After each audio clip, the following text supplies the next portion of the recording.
Meu nome é Vitória, do primeiro ano Logística da Escola Filomena, e nesse trabalho eu vou falar um pouco sobre a Terra.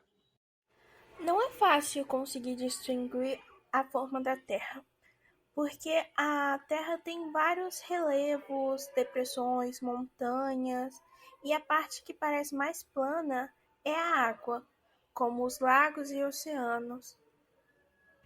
Os gregos concluíram que a forma da Terra era curva, e isso porque a primeira parte do navio, ao aparecer ou a última a desaparecer no horizonte, era o do mastro.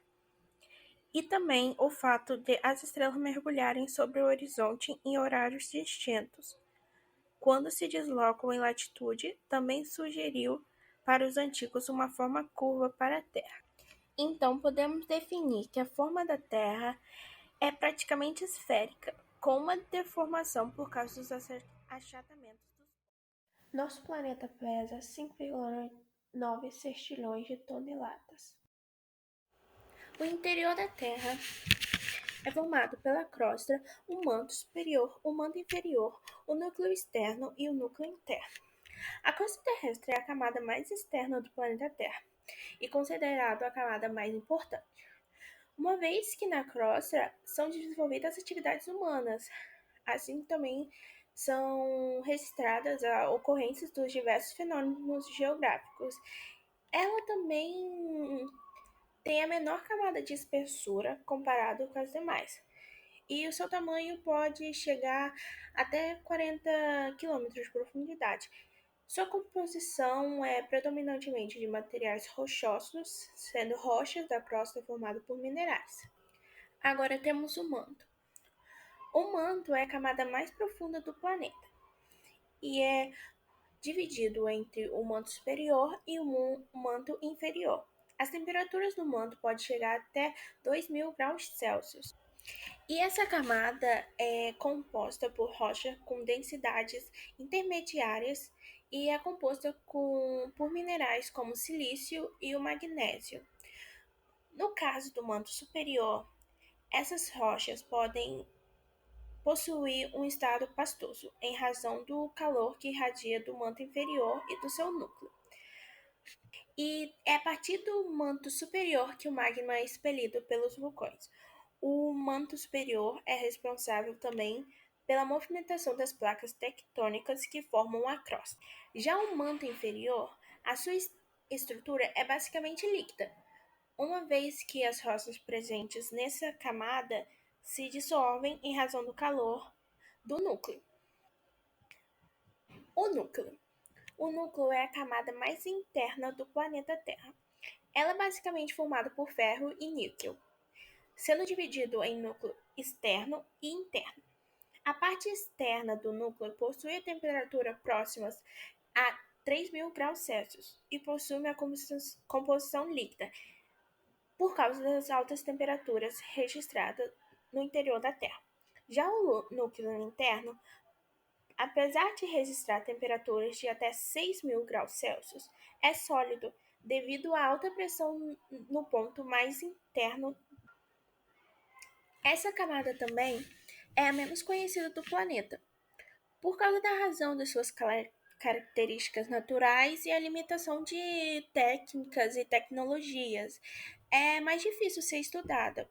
O núcleo também é apontado por vários cientistas, sendo o ponto de origem do magnetismo terrestre, porque uma vez que a sua movimentação gera uma corrente elétrica, resultando na formação de um campo magnético.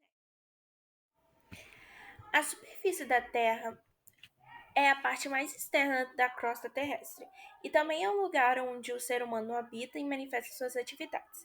A sua porção continental, isso é, a sua localização acima dos oceanos, é chamada de terra imersa. E a sua porção oceânica é chamada de terra imersa, que ocupa 71% de toda a sua área. A superfície terrestre é o resultado de três camadas: a litrosfera, a atmosfera e a hidrosfera. Assim, nós temos a quarta camada da superfície da Terra, o bioma, que é formado por essas três Camadas. A superfície terrestre é de extrema importância para atividades humanas, pois o seu conhecimento influencia as ações de planejamento e reconstrução de espaços geográficos, vegetais, animais e outras manifestações externas. Todavia, o estudo sobre a composição da superfície terrestre, além dos processos pelos quais ela passou tanto em sua formação quanto em sua transformação, são importantes para os seres humanos. A superfície terrestre tem espessura de 5 quilômetros a 10 quilômetros na proporção oceânica e cerca de 30 quilômetros a 50 quilômetros para a crosta continental, o que chega a representar menos de 1% da profundidade total do planeta Terra. As placas tectônicas são blocos enormes que fazem parte da camada sólida externa do planeta Terra, e elas sustentam os continentes e os oceanos. As placas tectônicas literalmente flutuam sobre o magma. Desse modo, o que faz as placas tectônicas movimentar-se é justamente o movimento desse magma. Esse movimento não acontece de uma maneira qualquer, e sim obedecendo a uma variação clínica que chamamos de corrente ou células de conversão da Terra.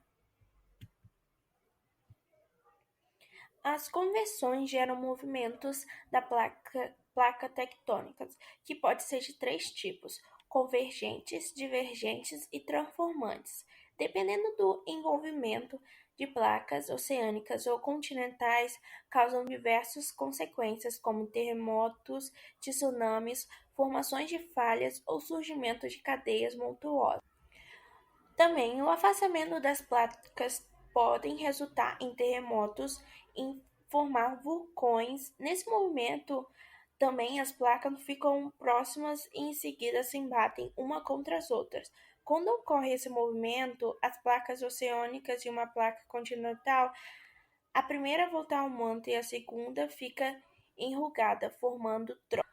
Os movimentos da placa tectônicas podem ser observados através de seus limites e são classificadas, como eu já disse, divergentes e convergentes. A divergente é que define a zona de construção da crosta, e a convergente define a zona de destruição da crosta. As etapas do ciclo da água são evaporização, condensação, precipitação, infiltração e transpiração. Além disso, ainda temos os três estados da água: o sólido, gasoso e líquido. O ciclo da água permite que elementos circulam constantemente pelo planeta, permitindo assim que a vida aqui se desenvolva. Como eu já disse, a água é encontrada em três estados físicos: o sólido, o líquido e o gasoso. A maioria dos organismos utiliza-se na forma líquida para a realização de seus diversos processos biológicos. A maior parte da superfície do planeta também é recoberto por água, sendo estimado que aproximadamente 70% do planeta esteja coberto. O ciclo da água é movido pela energia solar. O Sol aquece a água dos oceanos, mares, rios e lagos, fazendo com que a água passe de estado líquido para gasoso. Também a maioria dos seres vivos depende da água para sua sobrevivência, uma vez que ela faz parte da composição do corpo de todos os seres vivos, além de participar de uma série de reações químicas. Nós, seres humanos, além de compor nossas células e participar de reações químicas que ocorrem em nosso corpo, ela atua no transporte de substâncias, sendo a principal componente de plasmas sanguíneos que atuam na regularização da temperatura por meio de suor, faz parte também da lágrima e entre outras substâncias. Sem água, a vida no planeta não seria possível, porque a água é necessária para todos os seres.